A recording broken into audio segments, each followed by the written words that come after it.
Hi, I'm Michelle Cuenca and I'm a student of Mechatronic Engineer at Universidad de las Fuerzas Armadas ESPE.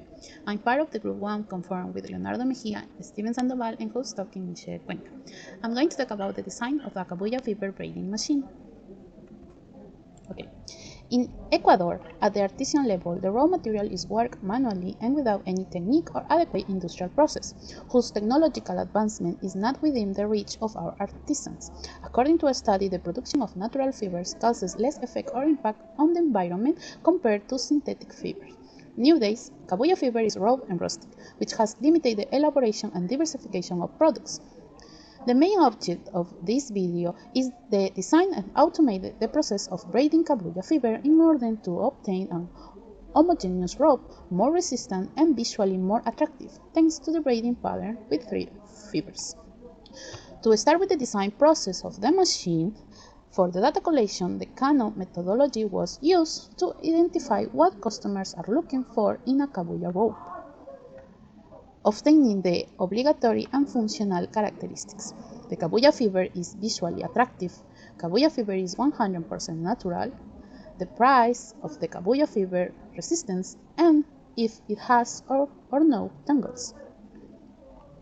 The design process starts with the generation of concepts from a morphological matrix, and we have the first concept, the concept 2, and the concept 3. The selection of the concept that fits better to the detected requirements is made with the help of a pull matrix, which is a comparison of the concepts with machines already existing in the market.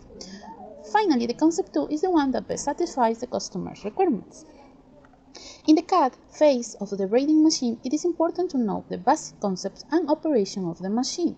A braiding machine consisting of reels where are mounted spools with the raw material, in this case the Cabuya fiber. Each reel moves along a trajectory, and this trajectory is given by the geometry of the reels, the pad, and the gears. The first picture, it does not work because there are 2 possible trajectories.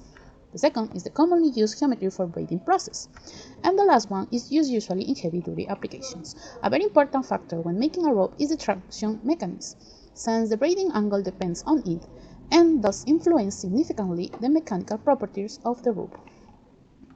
For the mechanical system, we started designing the plate where the reel trajectory is located. The reel has a teardrop shaped section as shown in the picture.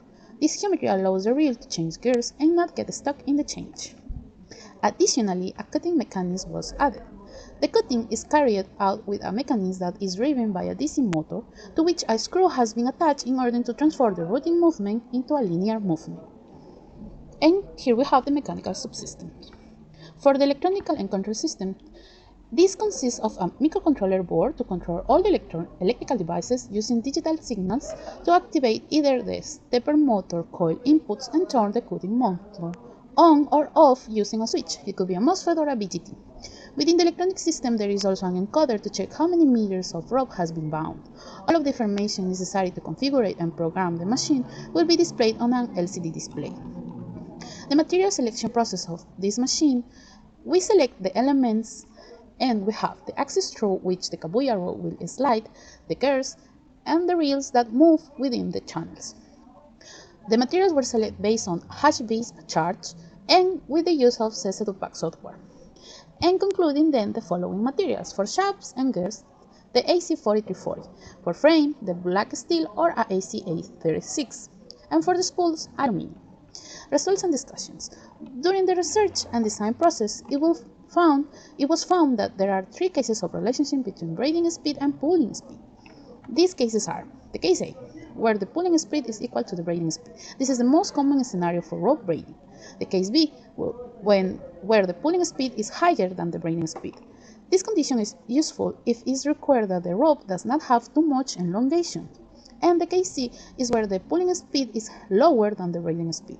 This is not desirable and it could cause tangles. The most complicated manufacturing process to carry out is the one of the spool, since it has an unconventional geometry.